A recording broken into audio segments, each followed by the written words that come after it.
I want to tell you a little bit about your nervous system and how that works.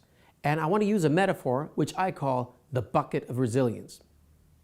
Now, when you start developing as a fetus inside the belly of your mother, already after 22 to 26 weeks, you can be conditioned. And you have a nervous system.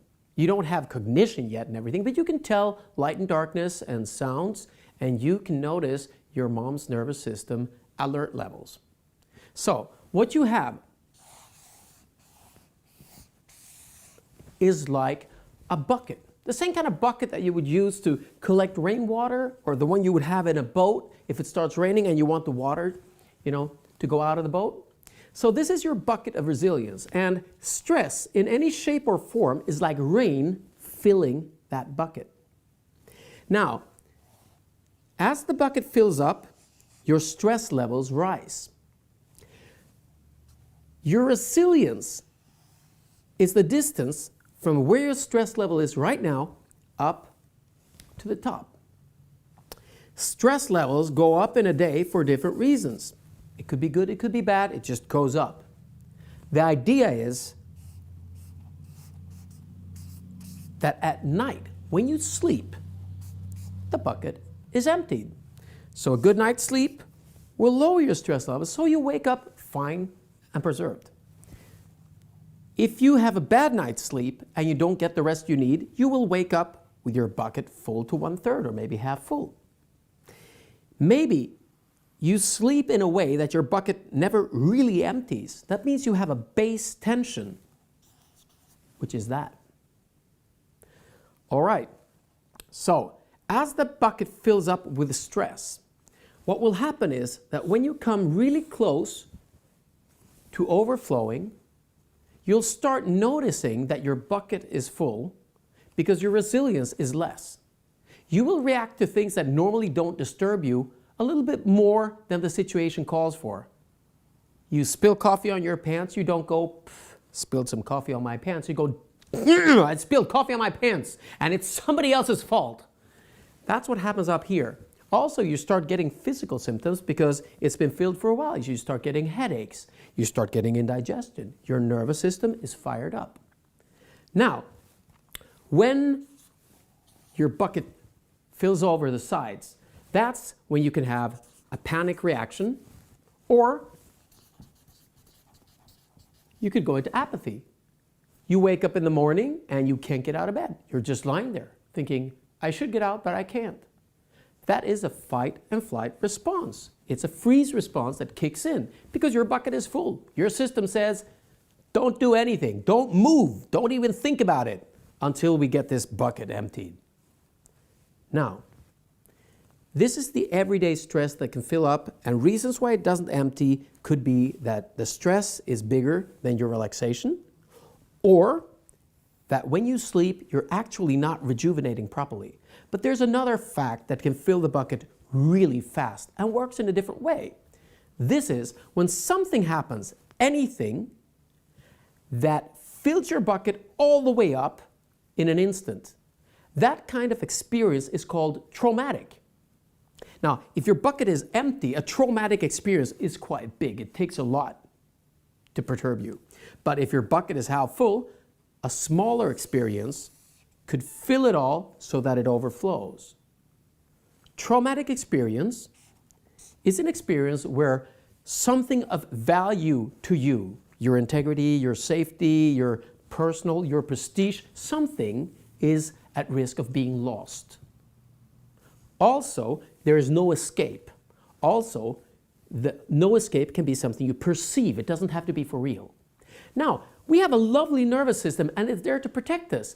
There's nothing wrong with what happens next, but it does create some issues.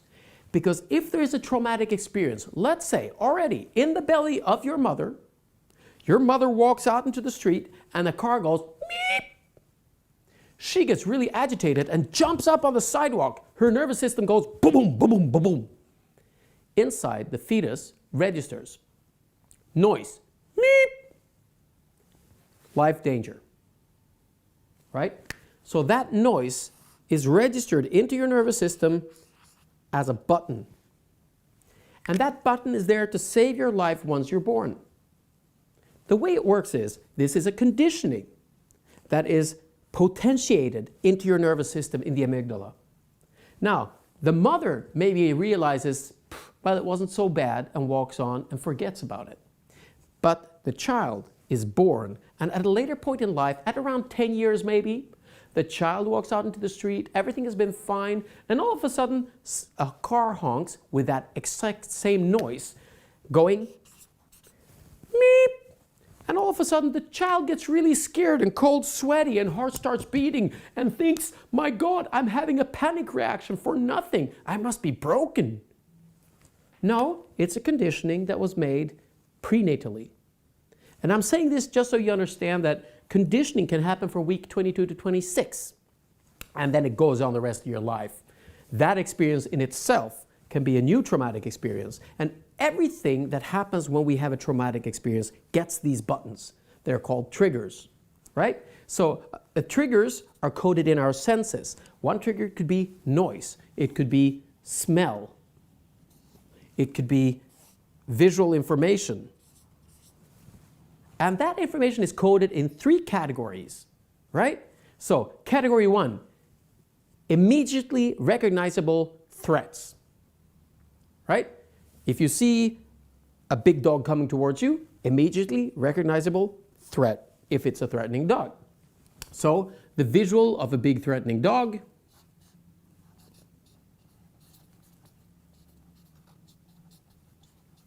is coded as 1 button. And that's 1 category of information, coded in all senses, the smell, the look, the feel, the sound. But then there are 2 other categories of information, and this is why it's good to understand. It's also coded stuff that just happened to be around at the time. There was a big dog, and it was midday, and the sun was shining. And I could clearly smell the green grass. This information is co-coded. And then there's a 3rd kind of information, which is there were no people around me. The context, it was outdoor, it was indoor. So specific information and general information and threatening information. Now, the nervous system codes this so that when enough of these are checked off in the future by your sub-radar, subconscious nervous system, it will trigger a life and death reaction similar to the one that you experienced before. That's called post-traumatic stress.